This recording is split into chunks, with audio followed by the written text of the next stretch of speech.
Welcome everybody to the IUSSP webinar series. We are holding the webinar for the 2020 Laureate ceremony in honor of Gordon De Jong. You're all welcome. I'm glad to see everybody here. Some of you are coming in. Right now we have 56 attendees, but I think we're expecting over 100. Before I turn this over to IUSSP President Tom LeGrand, I just wanted to remind everybody that if you'd like to send congratulations or anything to Gordon while this is going on, you are welcome to use the chat, which I think you'll find a little button at the bottom, and you can send any kinds of messages you like. You can send them privately to Gordon only, or you can share them with everyone, which would be quite nice. Those that are shared with everyone will be archived with the video and will be available for those who'd like to see it later.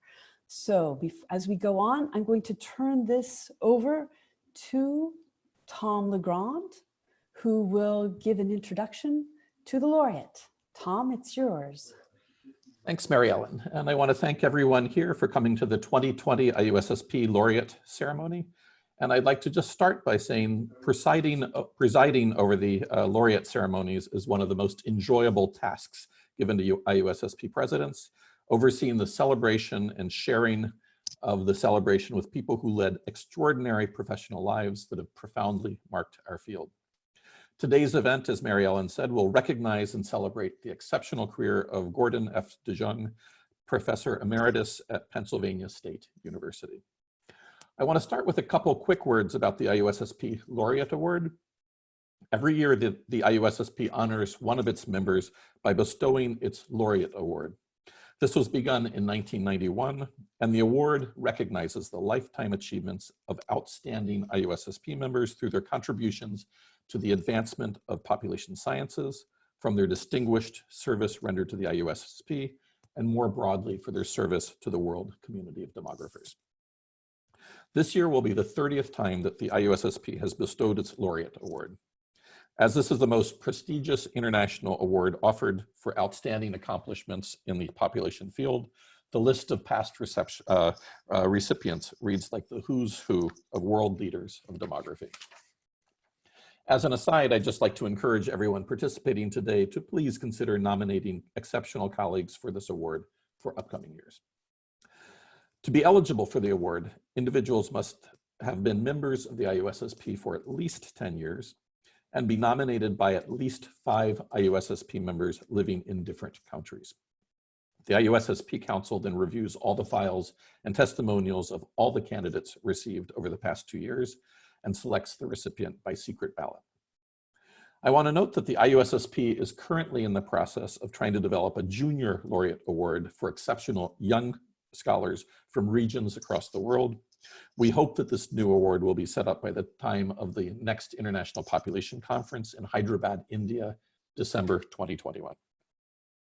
Past laureate ceremonies have always taken place at major population conferences such as the PAA, the International Population Conference, sometimes at the European Population Conference.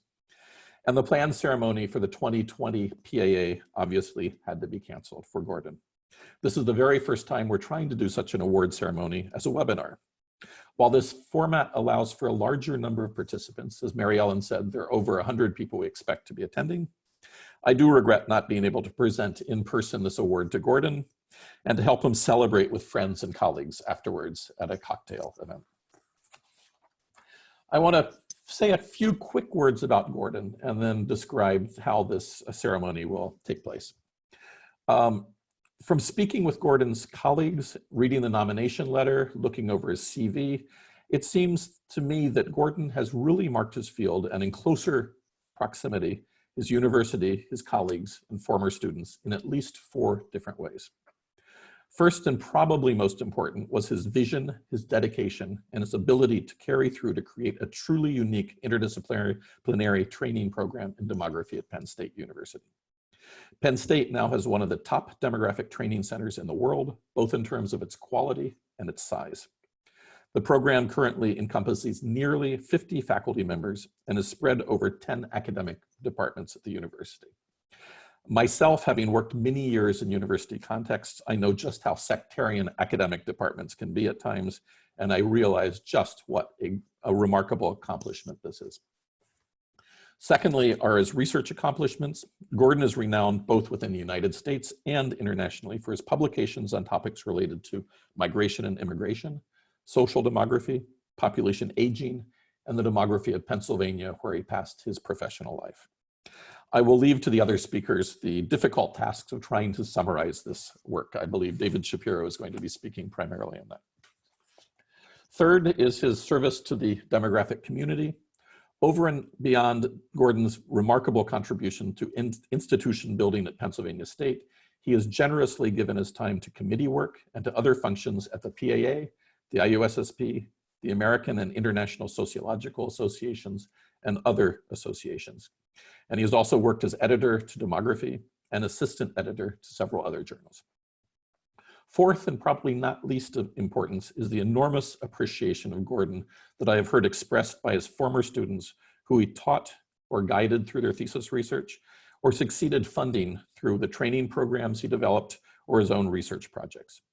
And also the appreciation expressed by his colleagues who recognize the great value of his leadership at Pennsylvania State, and for many of them who he generously helped in various ways since arriving at the university 57 years ago. Today's ceremony will be organized in the following manner. Stephen Matthews, who was instrumental in organizing today's event, will open the discussion presenting Gordon's early life up to his arrival at Pennsylvania State. David Shapiro will then discuss Gordon's research contributions. Parfait Elundu Inyegi will take the stage to discuss Gordon's influence, especially in the area of demographic training. Stephanie Bohan will present her appreciation of Gordon through his role as supervisor and mentor. And then we will come back to Stephen Matthews, who will take the floor again to describe Gordon's post-retirement contributions to the audience. I will then present the award to Gordon to the extent that you can present an award over the web. Usually we hand him kind of a small present and a certificate. That's a little bit hard over the web, but we'll do what we can. Gordon, we will try and make this up at a future PAA or International Population Association where we will celebrate this at a cocktail. The ceremony will then let Gordon have a few words to speak. And we will end it by opening the floor to others who want to say a few words. And I will request you to keep your comments very brief. There are quite a few people who would like to speak. And given the constraints of Zoom, this has to be limited to people who expressed an interest in speaking early on. Mary Ellen has been in contact with you. For this last section, Mary Ellen Zupin will be hosting and introducing people. Okay, Stefan, I'll leave the floor to you.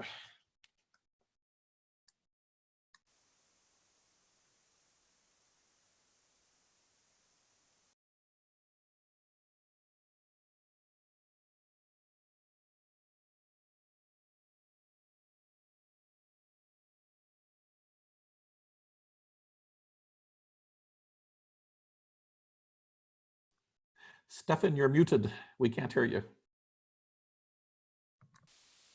Sorry about that. Hello, everybody. Thank you to Tom and Mary Ellen for helping organize this event, and to all of you for joining us for the IUSSP 2020 Laureate Award for Gordon F. De Jong. My name is Stephen Matthews, and I'm the director of the graduate program in demography at Penn State, a program that I inherited from Gordon in 2013. Gordon founded and ran a unique dual degree program at Penn State for more than a quarter of a century. And simply put, Gordon has been the main intellectual force behind demographic training at Penn State, and in fact, demographic research at Penn State, since arriving on campus in 1963. I have known Gordon for 26 years, and I'm deeply honored to have the privilege to say a few words today. Together with my colleagues, we will be presenting material chronologically, and you'll hear about the man, the scholar, the friend, the mentor, and the colleague. Throughout, there will be several consistent themes, and these themes will emerge around words such as integrity, rigor, but also around generosity and support. I'll begin by providing some background on Gordon's family and early career through to his arrival at Penn State in 1963.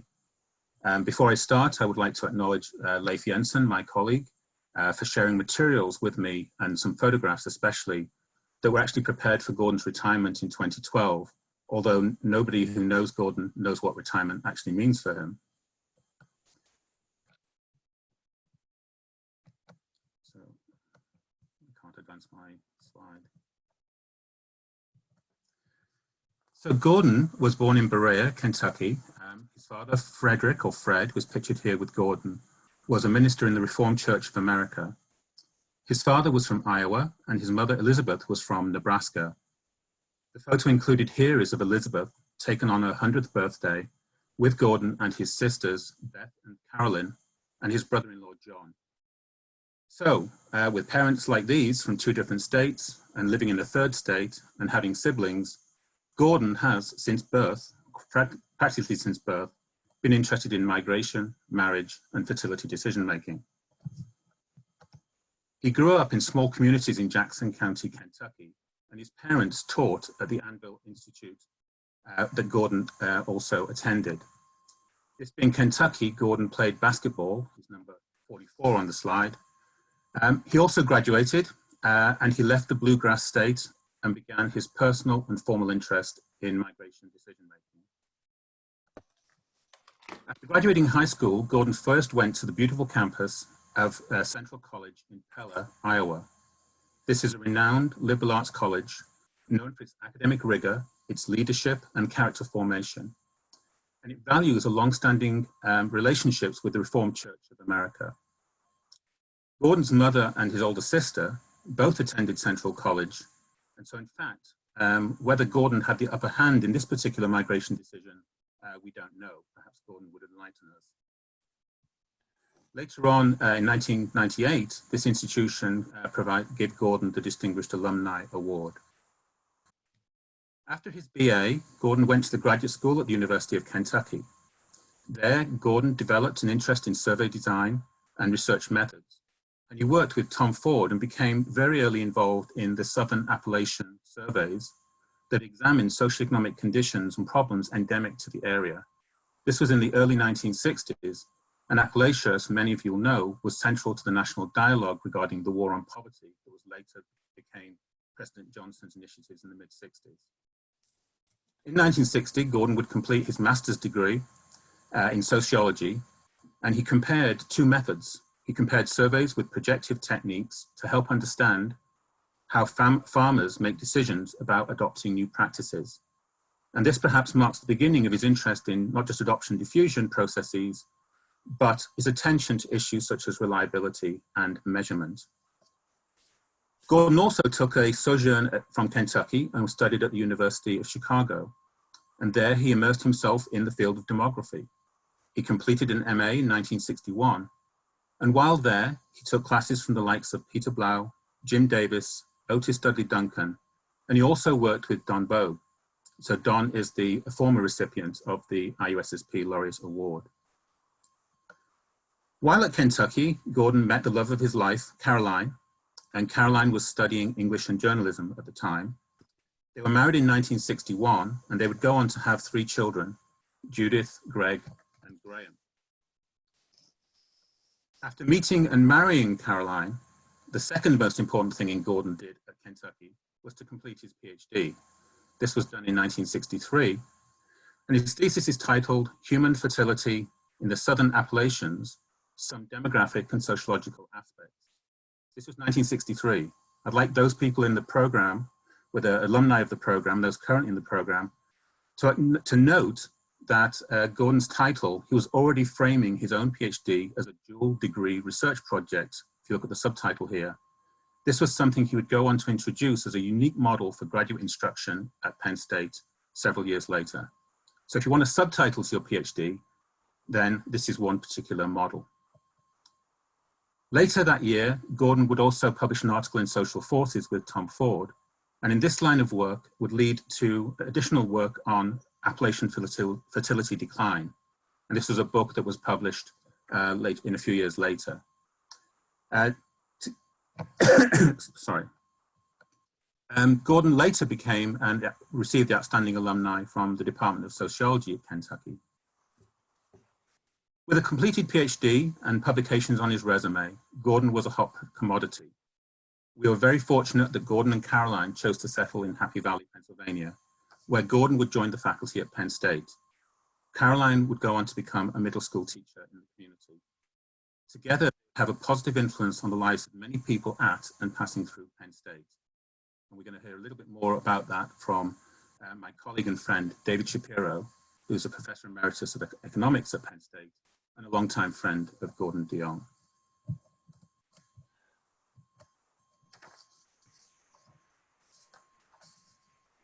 Okay, all right.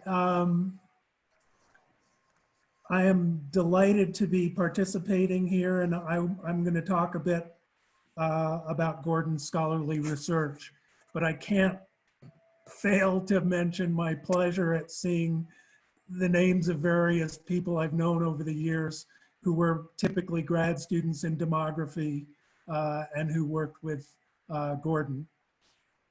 As junior faculty members, young scholars are typically informed that tenure decisions are based primarily on three factors: scholarship, as reflected in published research and externally funded research grants, teaching, and service. From the outset of his academic career, Gordon has been exceptionally strong in all three areas. Indeed, following his arrival at Penn State as a junior faculty member in sociology in 1963, he rose rapidly through the ranks, and by 1972, he had been promoted to full professor. 20 years later, soon after Penn State had adopted the honorary title of Distinguished Professor, Gordon was granted that rank as well. Others will speak about his teaching and service and training activities. My comments, again, will focus on his research. But I note that his strength in all three areas and the synergy among these strengths made him a highly valuable faculty member and a wonderful colleague. Gordon is a prolific scholar who has produced 3 books and 130 other publications, primarily journal articles, some book chapters, and reviews. Beginning in 1958, prior to completing a master's degree, and going up through 2019, 7 years after his so-called retirement from Penn State.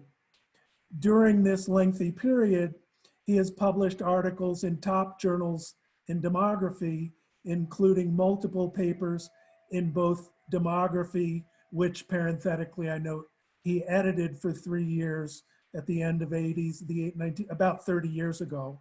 But Demography and Population Studies have each featured more than one of Gordon's papers. And he's also provided papers in the International Migration Review, Social Forces, Social Science Quarterly, and Population Research and Policy Review, among others. Gordon is especially well known for his scholarly work on migration and immigration, and is a national and international leader in scholarship on migration. He has produced a model of migration decision-making that is widely cited and used, and his 1981 book with Robert Gardner on migration decision-making, multidisciplinary approaches to micro-level studies in developing countries, is a classic. And indeed, it's a book that I drew upon for over an extended period of time for lectures on migration in the economic demography course that I taught at Penn State.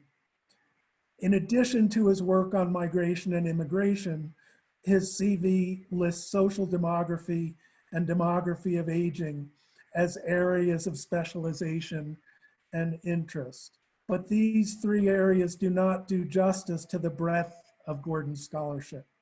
A detailed review of his publications shows work on religiosity, gerontology, fertility, applied demography, and demographic training. And his considerable research output includes both work focused on the United States and on a number of developing countries. An additional point of note is the extent to which Gordon's publications include research articles co-authored with graduate students. Fully 60 of his published research papers were done in collaboration with graduate students, sometimes with more than one student co-author. Gordon was also quite active in securing externally funded research. All told, he received 30 external grants, and while training grants figured prominently in later years, more than 2/3 of his grants were focused on research, both domestic and foreign. Gordon's work with graduate students was only part of his accomplishments in encouraging scholarship by others, as I can directly attest to with regard to two aspects of Gordon's encouragement of me after I arrived at Penn State 40 years ago in 1980. Early on, he encouraged me to collaborate with him on an interdisciplinary grant proposal to look at fertility in the United States. I was an assistant professor and very much appreciated his interest and encouragement. We put together a joint proposal, but unfortunately we were not funded. The reviewers weren't ready for an interdisciplinary grant proposal back then. But his interest in collaborating with a junior faculty member in another department, I feel, was quite notable and reflected his devotion to the discipline of demography broadly considered. In addition, in the late 1980s, as director of the Population Research Center, Gordon funded a trip to Penn State by Basile Tembashi of the University of Kinshasa in what is now the Democratic Republic of the Congo. That funding allowed Basile and me to prepare a grant proposal to the Rockefeller Foundation to study fertility in Kinshasa. Basile, who at that point was an acquaintance and not yet the good friend that he subsequently became, but he and I got off to a somewhat rocky start. And I recall that I went to Gordon soon after to tell him that we were having some difficulty and I wasn't sure we'd be able to produce a decent proposal. He provided help and encouragement in response to that initial difficulty. And more importantly, Gordon provided extremely helpful comments on early drafts of our proposal, helping us get better focused on a number of key issues. In the end, our proposal was funded, and it turned out to be the beginning of a long stretch of collaborative work between the two of us, and for me, a stretch of more than 30 years, during which I focused on fertility in Kinshasa and eventually throughout sub-Saharan Africa. So that's my bit, and I want to pass the baton now to Parfait Elundu Enyege, a Penn State grad, now full professor at Cornell University. Thank you very much.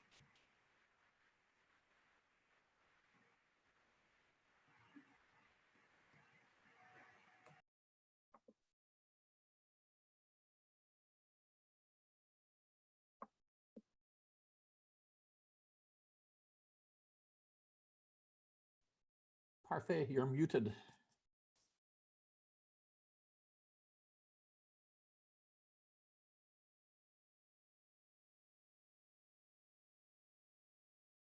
Parfait, you need to unmute yourself. Okay. Well, thank you. I'm glad to take from David, and I'm quite excited to join in this celebration of Gordon De Jong. I can imagine this must be a little bit embarrassing to him, being someone who doesn't like to draw attention to himself. But I hope to add to that embarrassment because this is a much deserved acknowledgement. My name is Parfait Elundu, and I was a PhD student affiliate of the PRI from 1993 to 1997. Today, I was asked to speak about Gordon's record of demographic training, but I only have 6 minutes. So I cannot take you through all the long list of US students that he had mentored over the years, nor can I take you through his entire record of international students that he has introduced to demography. What I suggest is that instead of volume and numbers, that we focus on quality. Indeed, I would argue that to use the term demographic training, quote unquote, would be to reduce the scope of what Gordon has really accomplished. This is because Gordon did more than train, he educated. He did more than educate, he inspired. And there's a simple quote here that I'd like to draw your attention to. And that is a quote that you know if you are an educator. And it's this: students do not remember what you tried to teach them. They remember who you are. And as I think of Gordon, I would fully agree with some of the themes that Stephen Matthews introduced early on, themes such as integrity, rigor, generosity, support. But there's one theme that I would like to add to the list. And that theme is youth and youthfulness. And I would explain why. You see, I arrived at Penn State in January of 1993 with virtually nothing. I had $75 in my pocket, and I knew, well, maybe a couple of words of English. What I didn't know at the time was that Gordon was among the people who had put together a package to bring me to Penn State. I also didn't know that Gordon was something of a celebrity at Penn State on campus.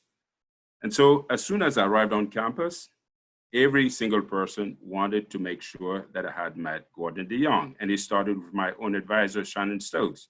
And so on the very first day we met with Shannon Stokes, he said, well, Prophet, have you met Gordon De Jong? I said, no. I said, oh, no, you have got to meet him. And then the next graduate students advanced graduate students, Prophet, have you met Gordon De Jong? No. Oh, you have got to meet him. And so on and so forth. And then this day I was meeting with my second advisor, Gretchen Cornwell. And of course, she asked me the same question. Prophet, have you met Gordon De Jong yet? I said, no. And she says, well, I think you just passed him down the hallway. And I said, well, really? That was Gordon De Jong? He didn't look that young to me. You see, with my limited English, when I heard the term, and if I can switch to the next slide, when I heard Gordon De Jong, I didn't hear this. Instead, I heard this. I heard Gordon De Jong, right? And so to see this De Jong didn't quite match what I had expected to actually see. But as it turns out, I think I may have been correct, that maybe he should have actually been Gordon De Jong. And I believe that as we celebrate Gordon today, we should also celebrate this younger version of Gordon, because I think that version is also an inspiration to the next generation of demographers. And there are 4 reasons why I think the younger Gordon is worth recognizing. The first reason why I think it's worth recognizing has to do with his being precautious. And I have here a Lexis diagram to prove just how precocious he was.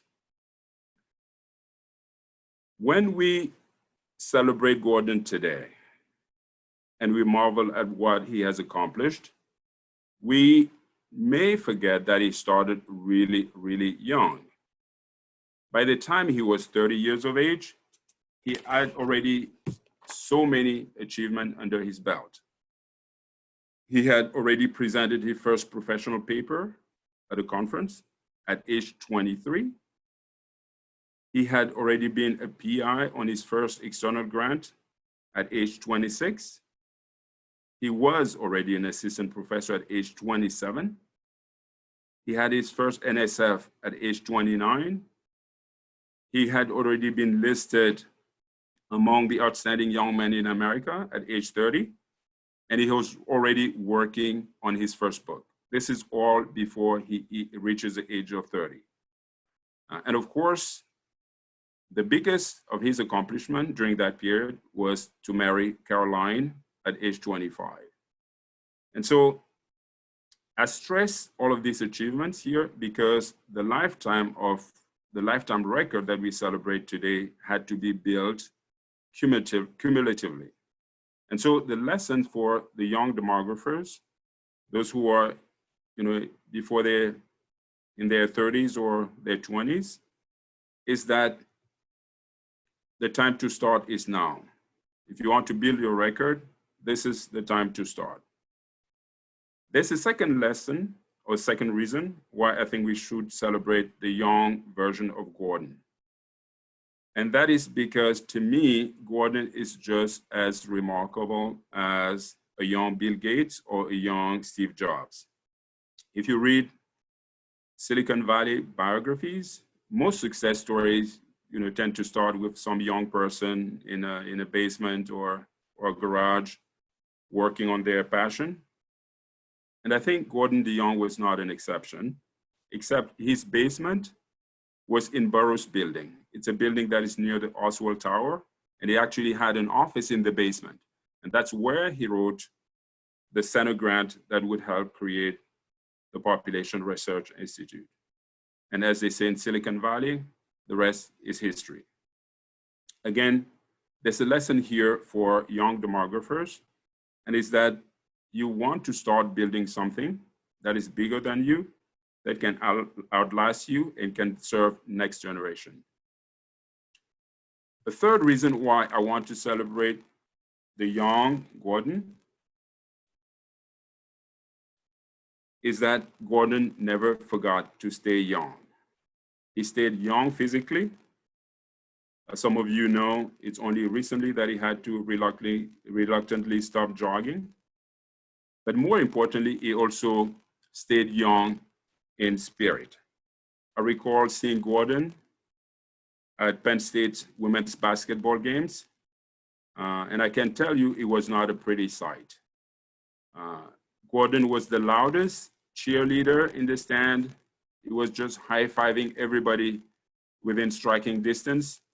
And it was, again, not consistent with the stuffy person you would expect from such an accomplished scholar.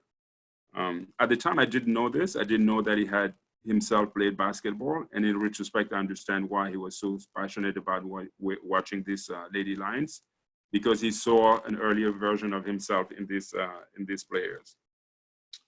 And so here again, I think I want to draw a lesson for our young demographers. And the lesson is this, is that, well, age is only a number. Age is only a number. And if I may borrow from a very old joke in demography, and that's probably the only joke that demographers know, and it's a joke that was introduced in 1944 by Rupert Vance at a PA address. And the joke is this: even if you are a demographer, you do not have to be broken down by age and sex. And then the fourth and final reason why I think the young Gordon is worthy of celebration is his enthusiasm. He just, you can see here in this picture, meeting with graduate students, just how infectiously enthusiastic he was. And you had the same mood and the same spirit in the classroom. I remember taking a course in social demography, I believe it was social 423 with Gordon. And I remember his excitement in this class. The class, unfortunately, was early in the afternoon. This was a time when the post-lunch fatigue starts to set in, and students tend to doze off if they don't pay attention. And so as a student, you want to make sure that you manage your attention strategically, that you manage your energy and pay attention when you need to pay attention. But fortunately for us, there was a clear clue, a clear cue for when you needed to focus and to pay attention. And the cue was this. You see, Gordon had this habit of wearing very stylish, tight-fitting pants in the classroom, and that was very cool. But what was useful for us is that when Gordon was about to make an important point, when he was getting to a point where he was really excited about the material, you would see him get excited and wriggle a little bit and then hitch up his pants. And the minute he hitches up his pants, we knew this was the time to really pay attention and to take notes, and all the class was focused and we paid attention and took notes. And so to conclude, I have to say to Gordon that in this class, as elsewhere, I did take my share of notes.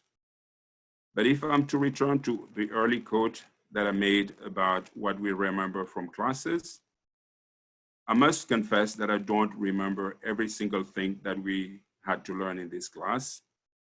But I and other students in this class do remember your excitement.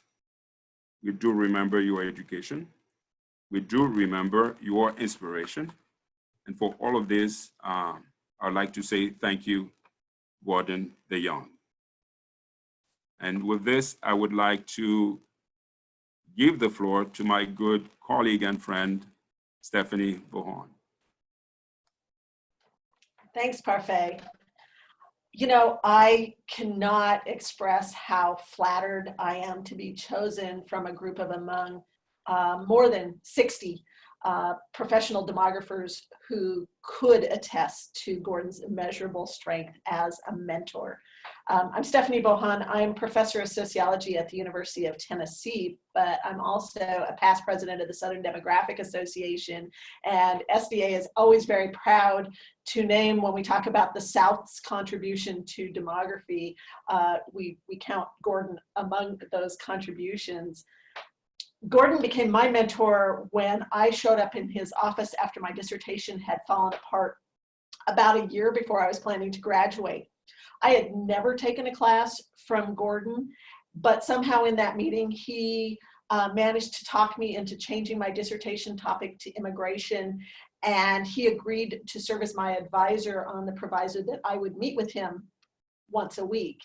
And you know, now I've been a professor for about 20 years, and I've mentored a whole lot of graduate students, and I look back at that day, that moment, and think he had to have lost his mind, because you know, who takes on a student that you know you hardly know, and whose funding is running out, and you know, and who agrees to meet with them every single week to drag them through the dissertation and the job market. And then when I look at this moment then in retrospect, I also see this action as part of Gordon's deep dedication to the success of Penn State's dual title program. He wanted every single student in that program to succeed. And if that meant that he had to take on a ridiculous number of students, and if that meant he had to make time to meet with each one of them individually every single week, and probably work until midnight every day to make time to do it, he was going to do that. You know, throughout his career, Gordon has successfully mentored 33 PhD students, 31 master's students, and he has served on 90 dissertation committees where he wasn't the chair. And that's just exhausting to even talk about. But to understand how vast Gordon's reach is, here's a really grainy photo. If I can get my screen share to work here.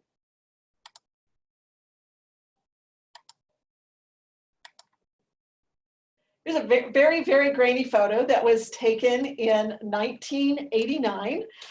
These are 9 undergraduates, and we're in Bellingham, Washington, which is geographically as far away from Penn State as you can get and still be in the continental US.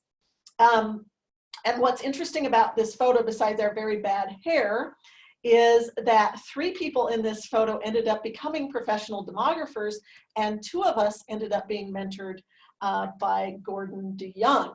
And And so I know that Janet Wilmoth, who's in this picture, also has some very nice things to say about Gordon that she shared with Stephen, and I think he'll share those comments with Gordon later.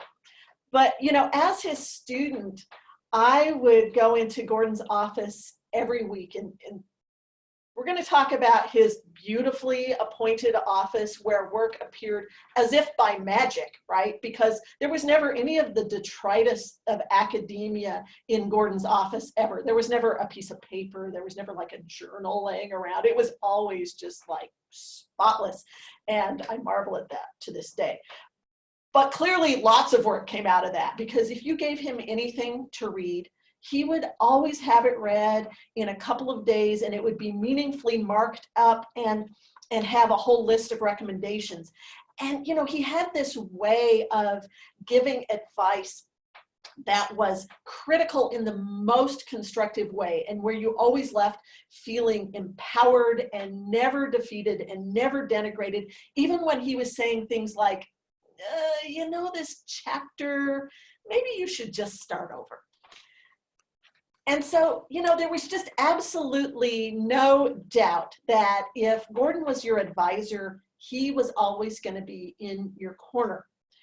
And we all learned really quickly that that did not end when you graduated, right? So Gordon wrote a lot of letters of recommendation for me on the job market. And then when I landed my first job, he celebrated in that really great Gordon way that you've all seen, right? Where he throws up both of his hands and then he smiles with all his teeth. Remember this smile, right?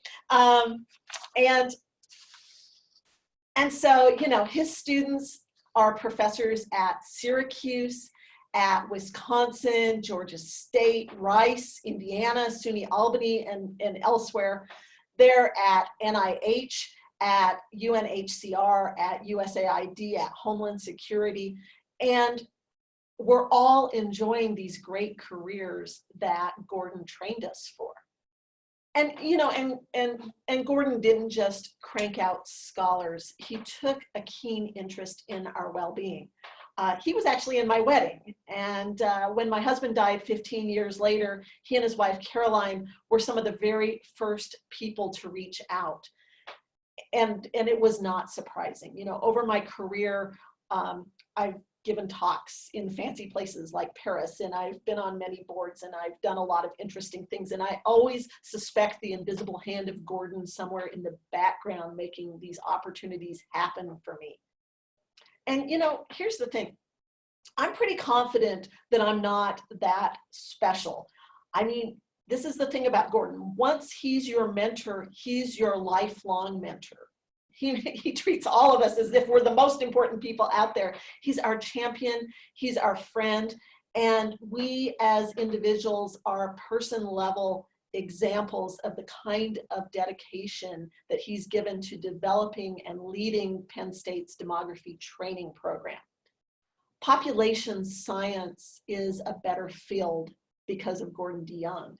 And I will say in all honesty that my life and the life of many others have been forever altered in the best way because Gordon was in it.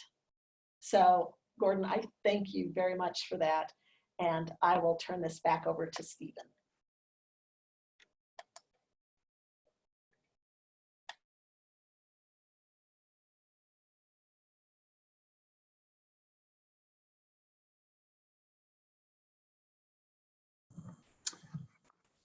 Hello, thank you, everybody. It's been wonderful. I'm going to spend a few minutes just bringing you up to date. No one knows when or even if Gordon has ever retired. I'm being quite serious here. We had a very nice event in 2012. There were programs, speeches, one or two of the photographs we've seen today, friends, food. It was a really nice event, and it definitely happened. I even took over the graduate program from him, but you know, as Parfait mentioned, why not come into the office if you're young? Gordon continues to publish. He's had recent grants, and yes, he knocks on my door to make sure that I'm running the program that he set up the way he would like the program to be run. Every day, Gordon comes in, and he's been, as we've heard, he's a supporter of graduate education, graduate training, and also, I think, not just professional development, but personal development, how to be a caring, inspirational teacher and pass on down to the next generation. He's been instrumental in organizing many events at Penn State, and in fact, basically puts his own money behind some of these events. We've now had 25 years of graduate student methodology workshops that are held every summer. And we've also had Gordon and Caroline establish the annual lectureship in social demography that bears both their names. And this year, that'll be in its 15th year. So I just want to echo, Gordon's not just supportive in the past, he's currently very supportive of the actions that take place here. Gordon doesn't just support and attend events, he's also a regular contributor to the discussions of the presentations that we hear. He usually has a penetrating question or two, as this slide indicates. These questions usually have a theme. Where is the demographic theory? How are you measuring X or Y or Z? And of course, there's always the question about selection effects. In his own way, Gordon is continuing to remind us all, how to communicate our work effectively and how to be good demographers. More recently, Gordon's had this long history of engagement in training in demography, as you've heard. And Penn State has pivoted not just this semester, but many, many years ago towards going online. And a few years ago, back in 2014, we had the vision to create an online master's in applied demography. So our graduate program has trained not just academics, but also people who are engaged in public and private sector demography. So it was no surprise that Gordon insisted effectively of being involved in the creation of this from day one. There's several things I've mentioned on the slide. I'm not going to go through them, but these are all different contributions he makes to the program. The one thing I want to identify is that Gordon and I meet with Nico Sacco, who's the coordinator of our program, every week. Every single Monday, we usually meet. And last week, Gordon turned up with a proposal to create an integrated graduate program that linked the residential program in sociology to the online program in applied demography. We will soon be submitting that to see if that can be created. So as we've heard from all of our speakers, Gordon has created a legacy at Penn State. He's advocated all things demographic. He's mentored people at all levels of the profession. And as Stephanie alluded, and David and Parfait, he's always mentoring you. It doesn't matter who you are, when he meets you in your career, once you're connected, you're connected. It's a wonderful experience to be under his kind of umbrella. As was mentioned by David, he's published many publications with his students, and he's also advised many, many people, and it has generated one of the strongest and largest programs, and certainly highly ranked programs in the United States. There's also an effect at the local community. I know Gordon has done a lot of work with state and local governments in the applied field more than anything else, and they've benefited from his experiences. But many of us in the local community have also benefited in many ways, perhaps some of which we're not even aware. I'm not going to do justice to this particular aspect of his life, or indeed his and Caroline's kind of contributions here, but they work for us at the local level. They are one of the most important patronages of the arts and music in State College and the community, particularly in jazz and, as in shown here, in the choral society. This makes a huge difference to the lives of people here at the university and in the community, above and beyond the classroom. And it's many things like this, many things I suspect that are under the radar, for which we're all so very grateful. I'm going to close with just the nomination letter and a summary from that letter. We wrote that in light of the far-reaching impact on generations of demographers across the world, as you've seen, and you will probably still hear, his research on migration and immigration, on social demography and aging, and his service to the field of demography over a distinguished career spanning 5 decades at Penn State, we unreservedly nominate Gordon F. De Jong for the IUSSP Laureate Award. I'm going to stop sharing.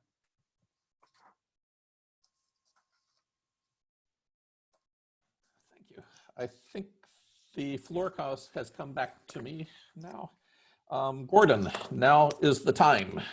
It is a real honor for me to be able to congratulate you for all that you have accomplished over the course of your professional life, and to award you with the 2020 IUSSP Laureate Award, the 30th time that this award has been given out.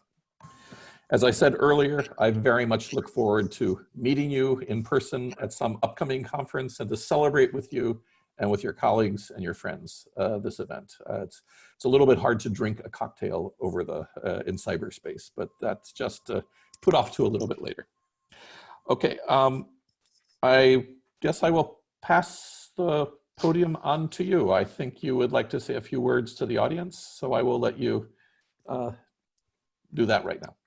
Yes, thank you very much, Tom. And I really want to express my sincere thanks to you and to the IUSSP Council and my nominators, especially to Stephen Matthews and my supportive professional colleagues for this incredible honor of being named the 2020 IUSSP Laureate. With so many accomplished international demographers to consider, I'm truly humbled to receive this award. IUSSP's working groups and conferences have been an important professional support network for me and for other international and internal migration researchers. Even when the discipline over the past 50 years has focused on fertility, such as the World Fertility Survey, or health, such as the Demographic and Health Survey, or the status of women and girls, such as in the UN Millennial Goals.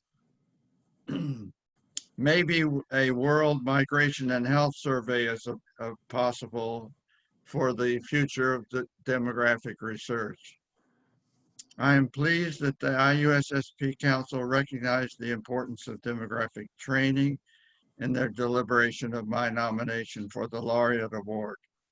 While the focus of population science research questions is continuously changing, a constant is the need for excellence in the training of the next generation of population scientists. The IUSSP has recognized the importance of providing opportunities for training upgrades and skill enhancement for the future of world demography. Finally, none of my accomplishments would have been possible without the support of my family, my local, national, and international demographic colleagues, the infrastructure support of the Penn State Population Research Institute, and the grant support from numerous federal agencies and foundations. Collaborative research and training programs take a village to be successful, and I have been blessed with incredibly supportive networks. Thanks to all of you so much. I am deeply honored. Thank you. Thank you very much. I will turn this over to Mary Ellen Zupin now for comments from people who want to participate. And I believe Stephen has a few that he would also like to read. So I'll turn it over to Mary Ellen, who was running the last part of this meeting. Thank you, Gordon. And I'm going to share a slide because there were a number of people who volunteered, who wrote and said they would like to speak. And so I'm going to give the floor to our first speaker, who will be Carolyn Prince, who is Gordon De Jong's sister. Carolyn, are you there? Are you able to get on? Let me see. We practiced a couple days ago so that everybody could get on here, and hoping she's making it up. Carolyn, are you able to get on? I am here. Great. I will. Perfect. You can go ahead and speak. Oh, you've just muted yourself. Hold on. Carolyn, you're muted. Okay. Now go. Are we go? Okay. You're ready. Whether in person or virtually, the reason for this occasion is incredibly special to our family. On behalf of my sister Beth and the 30 immediate and extended family members of the De Jong clan, we thank the members of the IUSSP for this opportunity to share a few thoughts about a brother, husband, father, grandfather, uncle, and great uncle, of whom we are so proud. There are multiple studies about the middle child in a family. Well, as the boy child sandwiched between two sisters, I can tell you Gordon falls in the category of independent thinker, family-oriented, and quietly confident. This is one of the moments in life when the overwhelming thought is, I wish our mother and father were here to see this. Embedded in our family DNA is a strong thread that I believe is part of my brother's career path.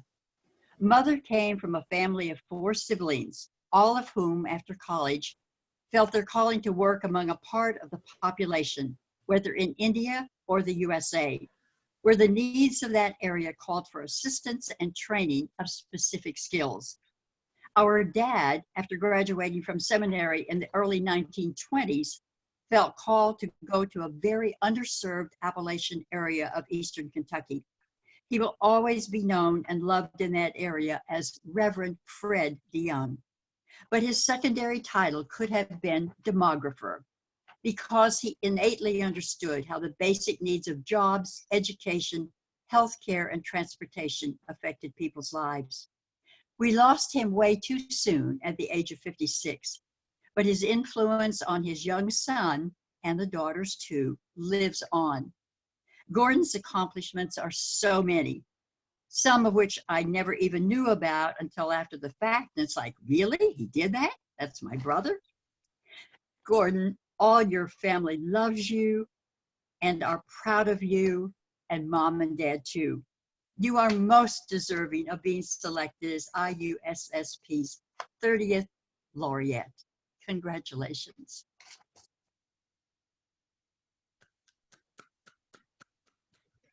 And next, thank you so much for that. And our next speaker is Richard Billsborough. Absolutely. And you can make, I'm going to have you do your video. You can start your video. Start my video. Okay. Good. Okay. Can anybody see me? Not yet. Allow. Let's see. Okay. There we are. Okay. First, I wanted to. It's an honor for me to be able to add to the laudits of Gordon, complimenting basically the comments, especially of David Shapiro. My own involvement in demography grew out of a passionate interest in economic development based on economics PhD training at Michigan, and my first experiences living in developing countries in Mexico and Colombia, where I noticed the close ties I felt between migration and development. But it was my first migration survey in Ecuador in 1977, which inspired me to get more involved in the field of migration.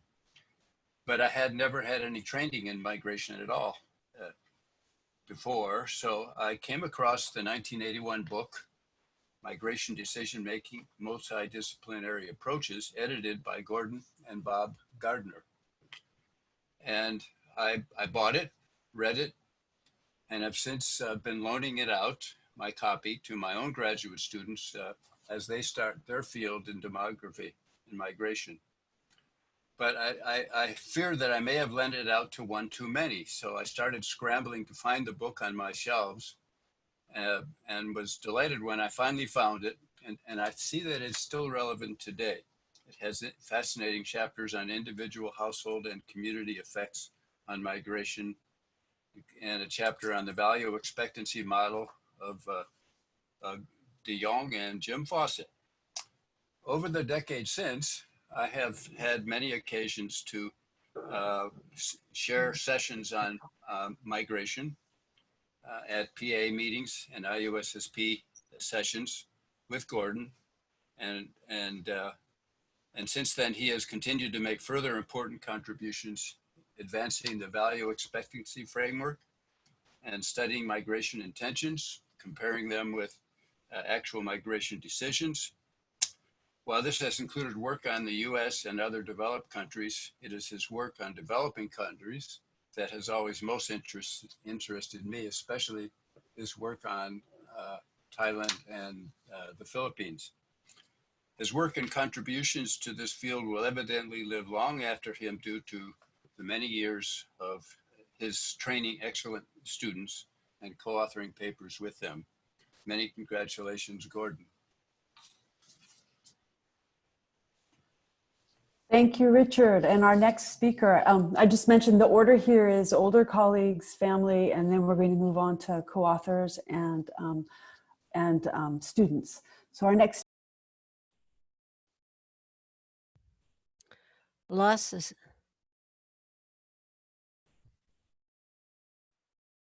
Good.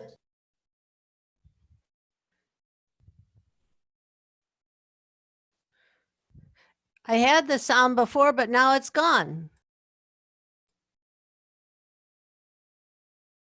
Sound is on. You're okay, okay? Okay, you can hear me now? Okay. Congratulations, Gordon. As a fellow migration scholar, I just wanted to let you know how delighted I was when I heard that the IUSSP had selected you as its 2020 laureate. As others here have already said, the honor could not have gone to a more deserving person. Your work on migration has indeed been path-breaking. You were the first scholar who looked at migration from the standpoint of individuals and families and at why people migrate rather than stay at home where they have the relative comfort of family, friends, and community and places. To understand migrants' decision-making, you recognized early in your career that demographers need more than census data on migrants' characteristics. To obtain data on people's values and expectations, you carried out field surveys in a number of countries, which others have already pointed to. The value expectancy model of migration decision-making that you developed underscored the importance of people's subjective expectations when they make migration decisions. And as others have said, your 1981 book on migration decision-making remains a classic in the migration field. Your later work has focused more on international migration, and in that work too, you have all underscored the importance of the policy and the social economic context within which people make decisions whether or not to migrate. Gordon, your migration research has indeed been a major contribution to the field, and I thank and applaud the IUSSP for having chosen you as its 2020 laureate. Bye. Thank you, Mary. That was great. Our next speaker is Ibrahim Sirkechi. Hi, good afternoon, everybody. I'm Ibrahim Sirkechi from Regent's University, London. And I came across Gordon De Jong's work in like mid-90s, and when I applied for PhD in 97 at Penn State, he was the only reason why I did so. Although I ended up doing my PhD in Sheffield, in what becomes now Little Britain.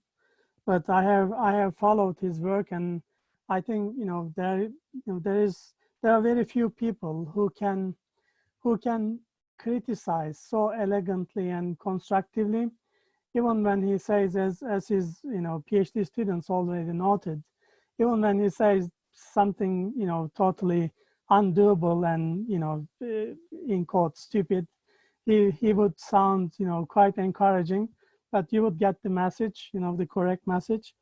And I believe that is evident in his recent work, perhaps on international migration, which was quite inspirational for me and still influential, I think, in migration scholarship. That is the life course approach, or maybe we can say life course criticism of mainstream migration scholarship, where he emphasized that role of households, families, and life stage events, how it makes the way. I think I have met Gordon last time in Busan in another IUSSP Congress, It was quite a difficult place to breathe, I should admit. I still remember. But I remember asking his opinion and, you know, about doing an international migration conference. And I still remember him quite strongly, you know, filling me up with the difficulties and challenges it would come with. And I'm proud to be one of those who were lucky enough to have met him in person. Of course, not lucky enough to do my PhD over there. Thank you very much, Gordon. It is an honor to be here with you, and congratulations for the award. Thank you. Thank you. And our next speaker is Jeffrey Cohen. Hopefully he's been able to get on. I'll give you the floor. Hi. Thank you, Mary. Gordon, congratulations. I'm just really happy to be able to join in today, particularly because I miss you a lot. I spent a few years at Penn State, and I just want to thank you for being a wonderful friend and supporter during those years, particularly when we were sitting in Reading, Pennsylvania, doing research on Dominican migration. Somebody reminded me later that I should have gone to the Dominican Republic rather than Reading, PA, but it was a real treat to have that opportunity to work with you.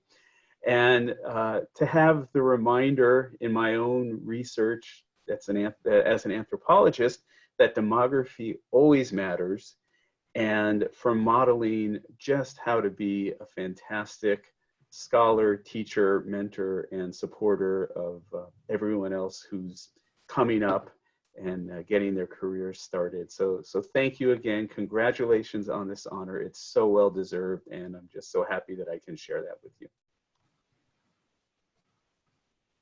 Thank you so much. And our next speaker, who's joining us from the Philippines, is Nympha Ojena. Hello, can everyone hear and see me? Not yet. Okay. Okay, greetings to everyone from the Philippines. I'm Nympha Ojena, Professor of Demography at the University of the Philippines, and currently the Secretary General of the Asian Population Association.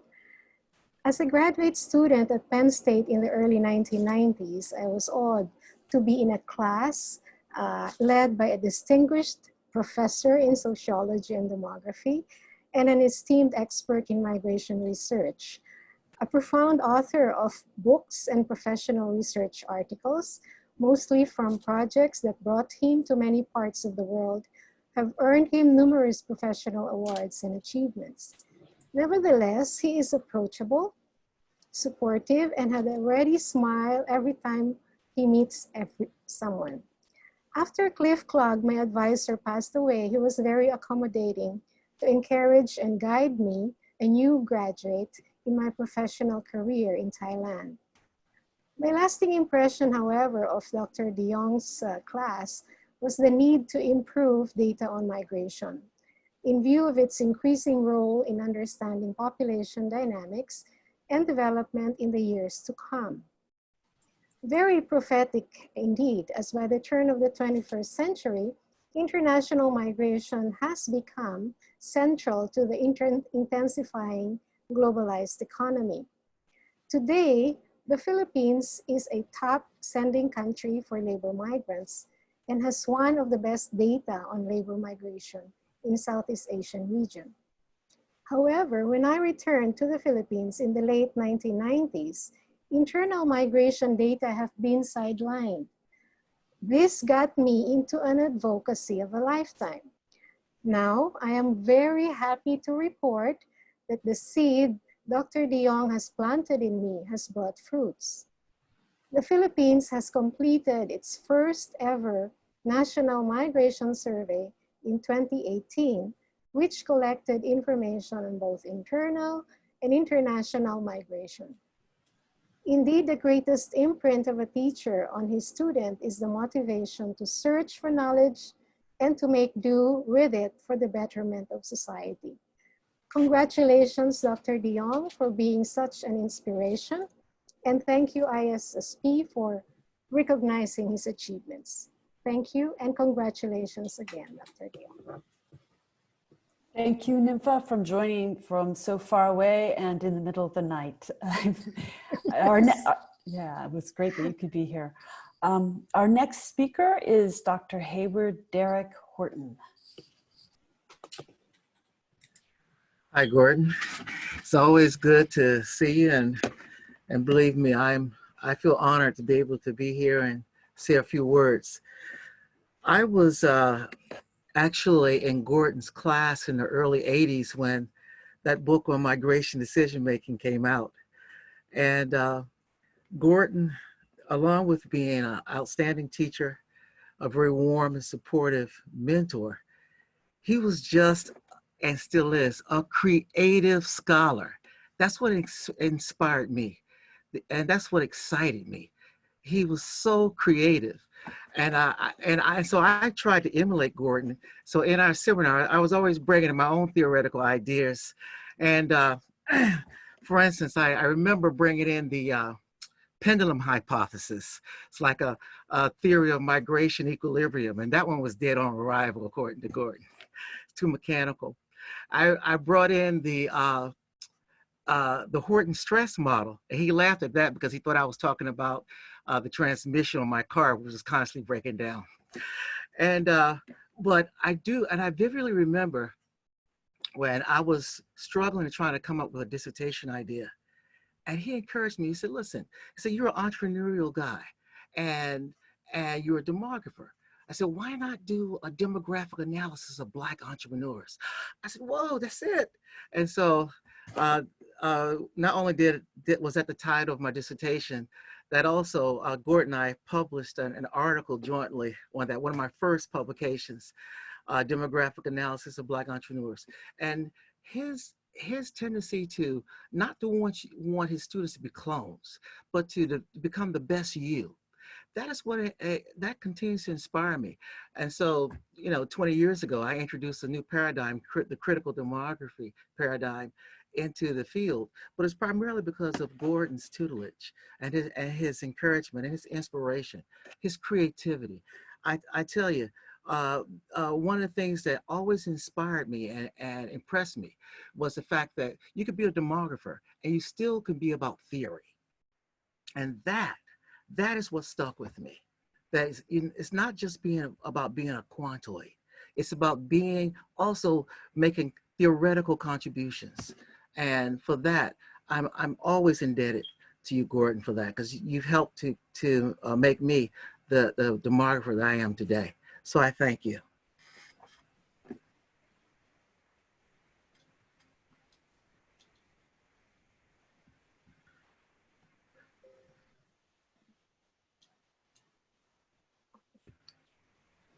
Mary Ellen, you're muted.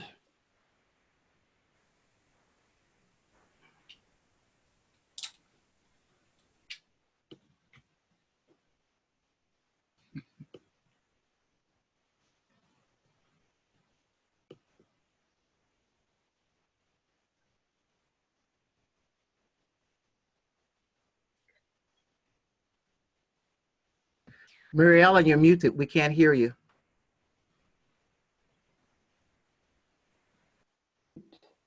There we go. Wanjiro, the floor is up for you. Are you there? Wanjiro.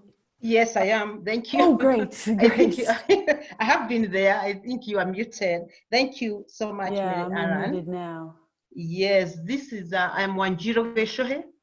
I am based in Nairobi at the Population Studies Research Institute. And I am very delighted to congratulate Professor De Jong as the IUSSP's 30th Laureate. Over the years, Gordon has remained the same. And as one of his students, I always felt joy coming at Penn State and meeting him. I applaud the recognition of his great work at the multidisciplinary graduate program of demography at Pennsylvania State University. As a beneficiary of the program, I remain grateful to his dedication to us all at PLI and for ensuring that we, the students from all over the world, acquired all the necessary skills in demography. Thank you so much, Professor. Under his leadership, as many other students, I received full funding support from the William and Flora Hewlett Foundation between 1986 and 93. During this time, I am lost of words to express the mentorship of Professor De Jong, which I am really very grateful. The Population Studies graduate program at the Pennsylvania State University remains an icon in my professional life. I am indebted to Professor De Jong for contributing to my long life achievement as an international student. Thank you so much, Professor. Thank you.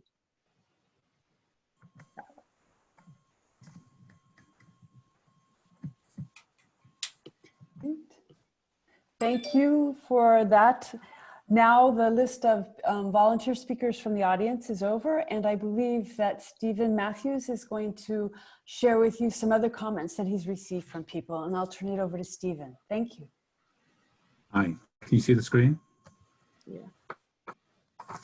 So I just got a few comments, Gordon. There are many more than this. It's been delightful to see in the chat window so many former students and colleagues, people that visited, not just passed through Penn State. So I'll try not to read everything on these slides because some of them are quite long, but there's a few highlights in here, and I think they reflect some of the comments you've already heard, vis-a-vis especially your care and attention to the person and the degree to which you help them not just become a scholar, but become effectively a very nice person, just reflecting who you are.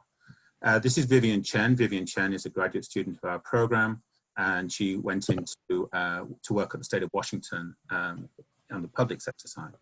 So you can see from the quote, she's not just an outstanding scholar, but somebody that brought enthusiasm, we've already mentioned, inspiring, he cares for the students, stretches their potential. She mentions that he brought opportunities for me, for example, helping fund her while she was towards the end of her thesis, job during the recession. So maybe he's going to be busy in the next few months or years. So I just wanted to, I'll try and paraphrase them because some of them are quite long. I apologize to the people that did submit. This is Aramide. Aramide is a former student in rural sociology and demography, and they referred to the fact that when they were looking at Penn State, unlike in Ibrahim's case, Gordon, I guess, was able to recruit Aramide to come to Penn State, and just talked about how the conversation on the phone, he didn't realize who he was talking to, and how this was you know, an inspiration to them, and that because of Gordon, that they are a Penn Stater, and they are very grateful for the contributions to their lives and careers. Janet Wilmot has been mentioned. Janet was a student of Gordon's, and she mentions here that he's a model mentor, would always welcome me into his office with a warm smile and consistently offer insightful comments and challenge me to think more carefully about my work. I learned many things from Gordon De Jong. The most important lesson was how to adhere to the high professional standards while embodying kindness and respect for others. I have just two more that I'm going to share. Mark Haywood. Mark Haywood was a former colleague at Penn State. He's now at the Population Research Center at the University of Texas. And he writes, I can't express how deeply I appreciate the dedication to the field, top-rate scholarship, great stewardship of demography, a patriarch of tremendous training program that produced demographers now working around the globe, as we have seen. He has set the bar for outstanding membership that will last for a long time. And lastly, from the Dean of the College, who overlapped with Gordon for 27 years, I'm honored to be a colleague of Gordon De Jong. When I came here, demography was one of the shining stars of the Penn State firmament, and many thanks to Gordon De Jong, and it's continued to be so since he laid the foundation. He founded the Population Center. It was Population Research Issues Center. It became what PRI is today. And he also helped found the dual title degree program. And she refers to his never-ending contributions to the field and his involvement that was started under her leadership at the college for the online programs, particularly the Applied Demography program. So Gordon is a leader and a wonderful colleague who's worked very hard and successfully to ensure the programs in demography and sociology are world-class. There are others. I will happily share them with Gordon later. And again, I thank everybody. I thank Mary Ellen and Tom for organizing this. It's been wonderful. Thank you.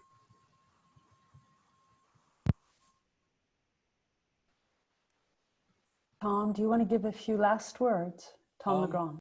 Yes, I don't know what else there is to say. Gordon, you have been an amazing scholar, an amazing colleague and friend for everyone.